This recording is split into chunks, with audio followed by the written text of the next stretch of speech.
Hi there, Lindsay here, the Frugal Crafter. Today we're going to make this Happy Mother's Day card with a touch of fun ribbon trim and foil. I'm using some new supplies from Rubber Stamp Tapestry. You can find them online at pegstamps.com. They have some lovely new peg stamps and clear unmounted stamps available, and this would be really pretty for Mother's Day. I've gone ahead and trimmed some paper so I can get right to stamping, and I've got a 2-inch wide strip here. I'm going to stamp Happy Mother's Day, and the happy is separate, so you can do Happy Mother's Day or Happy Father's Day, or you can use the happy in other with other like sentiments you have, like maybe birthday and what have you. I basically wanted to try to center these up so then I can trim either side and end up with a nice panel for my card. It can be a little tricky when you do that, so if it takes a couple tries, just flip her over and try it again.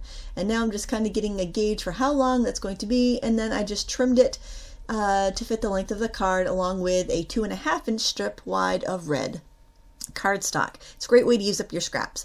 Now I'm going to go ahead and stamp some of the poppy flowers. Since I stamped Happy Mother's Day in an olive green, I thought they would work maybe for like stems. So if you wanted to embellish more of these letters with flowers, you could, but I thought just doing the first and last letter would be nice, and then I could do a couple stray flowers on the ends. I like to ink up these solid stamps in 2 colors, so I'm inking it up first with Ladybug and then just rocking the bottom of the flower with rhubarb stock to give it a little dimension. Now I'm using a green Memento felt tip marker to do the stems. This is bamboo leaves or bamboo shoots. It's their markers match their ink pad colors, so you could get an exact match to the stamping if you wanted to, but I wanted my stems to be a little bit lighter. I'm using the ink that matches that pen with, I'm stamping it first in that color, then rocking it in the olive green that I used for the Happy Mother's Day to get a 2-tone leaf for these flowers, and I'm just stamping them a couple times on each end. And that's optional, you don't have to do that, but I think it adds a nice little accent.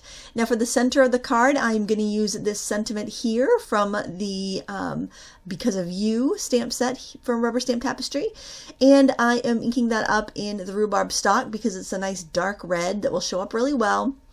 And then I'm simply going to accent that with a few of the other newer peg stamp sets. I thought it would be cute to get some roses and rose leaves in there, so that's what I'm going to do here. It fills up a little bit of the space on the inside of the card, and I feel like it just gives you a really nice look to it. I think it might be a little easier to stamp your flowers first and then do the leaves around them though, so just kind of you could try both ways and do whatever works for you.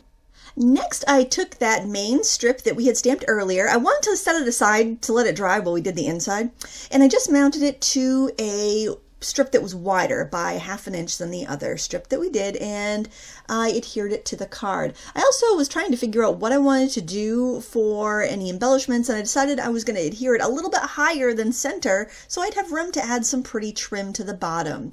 Now I have to say that just as it is, cardstock to cardstock, I think it looks very elegant, and you definitely could leave it like that.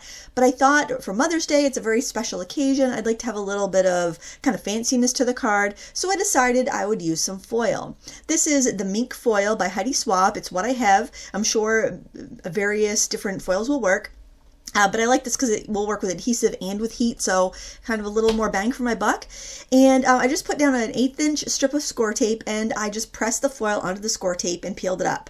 I also did a strip of 1/4 inch Scor Tape underneath the Happy Mother's Day because I feel that if I put a wider band at the bottom, it gives visual weight to the piece and just looks a little bit better. Be careful when you put your Scor Tape down because that's where the foil is going to adhere, so I didn't have it exactly perfect. I can see a little sliver of a white gap underneath when I remove my tape over to the right hand side of the strip, but it's not really that noticeable, so I decided not to try to fill it in because I figured I'd make a bigger mess by doing that. If there's any bits that skip, just rub over with the back of your fingernail like I was doing there, and that will press that foil down into the adhesive. You're not going to get as perfect of a look as you would if you had, say, printed out the strips with a laser printer or toner photocopier and then heat foiled it, but gosh, I think it's pretty darn good, and it's certainly faster, easier, and using stuff you probably have on hand already.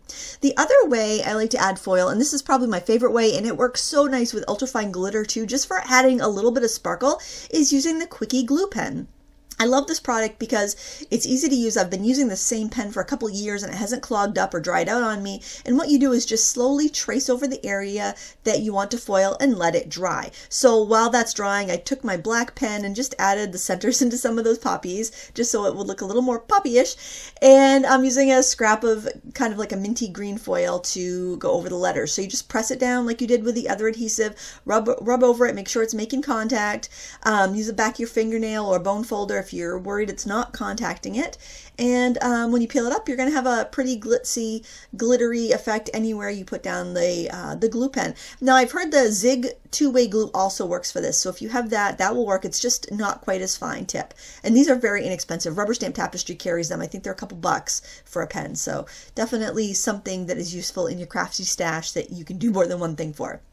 To attach the Raveled rose trim, I'm going to use a strip of hot glue. I'm just using a single strip, and I'm going to center up my ribbon on that. Now, Raveled rose trim is like it's kind of like a frayed ribbon that's been twirled up into roses in a continuous strip and glued onto tulle or stitched down to tulle. So it shouldn't unravel on you, but I still try to work it so I'm trimming it right between two flowers.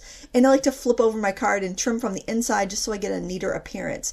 You really shouldn't have any fraying, but if you do, the flowers are frayed, so it'll be fine if you have little frays on the end, it will match.